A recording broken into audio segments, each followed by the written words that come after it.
안녕하세요. 오늘은 좀 골치 아픈 세금 얘기를 아주 쉽고 명쾌하게 풀어보려고 합니다. 바로 2026년부터 시작되는 고배당 분리과세인데요.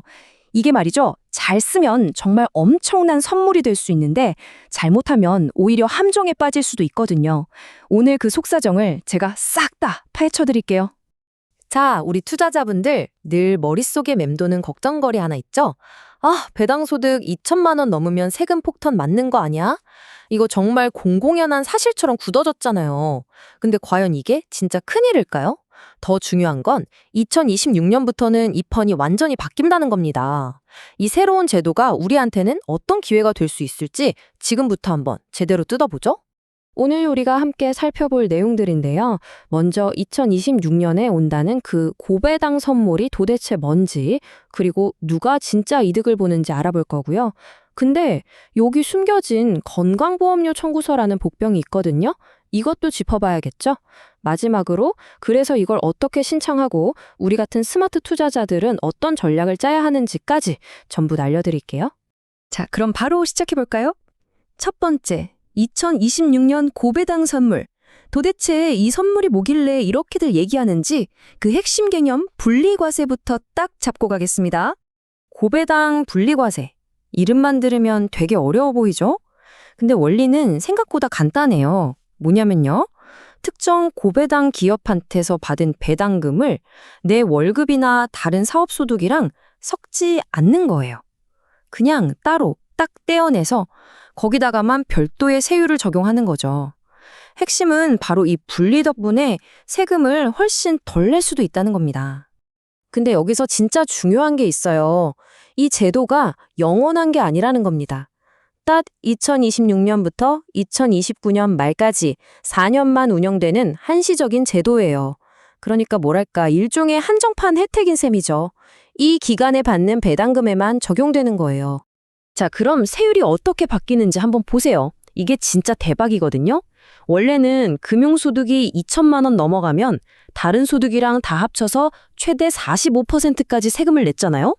근데 이 새로운 제도를 딱 선택하면 배당금이 아무리 많아져도 최대 30%에서 딱 막아주는 거예요. 일종의 세금 상한선이 생긴 거죠. 이게 이 정책이 주는 가장 큰 선물이라고 할 수 있습니다. 자, 그럼 이렇게 좋은 제도가 나왔는데 과연 누구한테 제일 유리할까요? 나한테도 해당되는 얘기일까? 궁금하시죠? 두 번째, 누가 진짜 이득을 보는지 한번 제대로 파헤쳐보겠습니다. 자, 이 제도의 혜택을 제대로 누릴 수 있는 분들은 사실 좀 정해져 있습니다. 일단 기본적으로 1년에 이자나 배당 소득으로 2천만 원 넘게 버시는 분들, 그리고 그중에서도 소득이 많아서 종합소득세율 24% 이상을 내고 계신 분들 있죠. 바로 이런 분들한테는 절세 효과가 뭐랄까 폭발적으로 나타납니다. 그 효과를 딱 비교해서 보여드릴게요. 기존에는 소득이 많아지면 세율이 쭉쭉 올라가서 최대 45%까지 갔잖아요. 근데 고배당 분리과세를 선택하면 30%에서 딱 멈추는 겁니다. 최대 15%포인트나 차이가 나는 거예요. 이거 정말 어마어마한 차이죠? 이게 얼마나 큰 돈인지 예를 한번 들어볼까요? 자, 여기 연봉 7천만 원에 배당 소득으로 6천만 원을 받는 투자자가 있다고 쳐볼게요. 이분이 만약 이 새로운 제도를 이용하면요. 1년에 아낄 수 있는 세금이 무려 400만 원에서 500만 원이나 됩니다. 와, 이거 진짜 무시 못할 돈이죠? 자, 근데 세상에 공짜는 없다고 하잖아요. 세금을 이렇게나 줄여주는데 뭔가 함정이 있지 않을까? 네, 맞습니다. 이 달콤한 선물 뒤에는 우리가 꼭 확인해야 할 숨겨진 청구서가 하나 따라와요. 그게 바로 건강보험료입니다. 그러니까 핵심은 바로 이거예요. 내가 분리과세를 선택해서 세금은 줄였는데, 이상하게 건강보험료는 더 많이 나오네? 이런 상황이 생길 수 있다는 겁니다. 세금이 줄어드는 대신 건보료가 오를 수 있는 이 상충관계, 이걸 꼭 이해하고 넘어가셔야 해요. 아니, 왜 이런 일이 벌어지냐고요? 그건 바로 세금 계산할 때랑 건보료 계산할 때 룰이 다르기 때문이에요. 세금 계산할 때는 배당 소득을 따로 빼주는데 건보료 계산할 때는 아니, 그것도 당신 소득이잖아? 하면서 다시 합쳐버리는 거죠. 그래서 자칫 잘못하면 아낀 세금보다 더 많은 건보료를 내야 하는 배보다 배꼽이 더 큰 상황이 올 수도 있습니다. 이게 진짜 중요한 포인트예요. 자, 그럼 이제 문제점을 알았으니까 해결책을 찾아봐야겠죠? 그럼에도 불구하고 나는 이 제도를 쓰고 싶다라고 마음먹었다면 어떻게 할까요? 여기서 제일 중요한 거, 이건 절대 자동이 아니라는 겁니다. 가만히 있으면 아무도 안 챙겨줘요. 내가 직접 신청해야 합니다. 신청 방법은 딱 3단계만 기억하시면 됩니다. 자, 첫 번째, 내 주식이 혜택 대상인 고배당 기업이 맞는지부터 확인해야겠죠? 이건 한국거래소 카인드 포털에서 할 수 있어요. 두 번째, 증권사에서 배당소득 관련 서류를 떼고요. 마지막 세 번째, 매년 5월에 종합소득세 신고할 때 저 분리과세 할래요 하고 신청서를 같이 내야 합니다. 이거 깜빡하면 그냥 원래대로 종합과세 되니까 꼭 챙기셔야 해요. 자, 지금까지 이론은 다 배웠습니다. 이제부터가 진짜죠. 우리 같은 스마트 투자자들은 이 제도를 어떻게 200% 활용할 수 있을지 실전 전략 3가지를 딱 정리해 드릴게요. 첫 번째 전략, 무조건 분리과세가 정답이라고 생각하면 절대 안 됩니다. 이게 매년 선택할 수 있는 거거든요. 만약에 그 해에 내가 다른 소득이 별로 없어서 종합소득세율이 6%나 15%밖에 안 나온다? 그럼 굳이 14%짜리 분리과세를 선택할 이유가 없죠.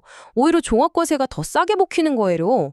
그러니까 매년 내 소득 상황을 보고 뭐가 더 이득인지 저울질을 해야 합니다. 두 번째, 그리고 이게 오늘 내용 중에 제일 중요하다고 할 수 있습니다. 제발 세금 몇 푼 아끼는 거에만 눈이 멀면 안 돼요. 반드시 내가 아끼는 세금이랑 늘어나는 건강보험료를 같이 계산해 봐야 합니다. 그래서 최종적으로 내 주머니에 남는 돈, 즉 진짜 순수익이 얼마인지를 따져야 한다는 거죠. 특히 은퇴하고 지역가입자가 되신 분들이나 월급 말고 다른 소득이 많은 직장인분들은 이거 시뮬레이션 안 해보면 정말 큰일 날 수 있어요. 필수입니다, 필수. 자, 마지막 세 번째 전략입니다. 계란을 한 바구니에 담지 말라는 말, 세금에도 똑같이 적용됩니다. 이 고배당 분리과세 제도 하나만 믿지 마시고요. 우리가 쓸 수 있는 다른 절세 무기들을 같이 활용해야 하죠. 예를 들면 ISA 계좌의 비과세 혜택도 끝까지 뽑아먹고 또 법이 허용하는 선에서 배우자나 자녀한테 증여를 해서 배당소득 자체를 쪼개는 겁니다. 이렇게 하면 종합과세 부담도 줄고 건보료 부담도 같이 줄일 수 있는 아주 스마트한 방법이 되는 거죠. 오늘 이야기 한 문장으로 정리해볼까요? 결국 이겁니다. 고배당 분리과세에 분명히 정부가 주는 큰 선물은 맞습니다. 하지만 이건 내가 직접 달라고 해야 주는 선물이고 그 선물을 받기 전에 세금과 건강보험료라는 양면을 모두 따져보고 나서 신중하게 사용해야 하는 그런 도구라는 점, 이걸 꼭 기억하셔야 합니다. 물론 오늘 제가 드린 말씀은 여러분의 이해를 돕기 위한 거고요. 아시겠지만 세금 문제는 사람마다 상황이 다 다르잖아요. 그러니까 실제 투자나 세금 신고를 하실 때는 꼭 세무 전문가와 상담해서 본인에게 가장 유리한 방법을 찾으시기 바랍니다. 자, 오늘 저와 함께 2026년에 있을 큰 변화를 미리 살펴봤는데요. 이제 질문은 여러분께 넘어갔습니다. 여러분의 포트폴리오 2026년을 맞이할 준비가 되셨나요? 오늘 내용이 여러분의 현명한 투자 전략에 조금이나마 도움이 되었기를 바랍니다. 감사합니다.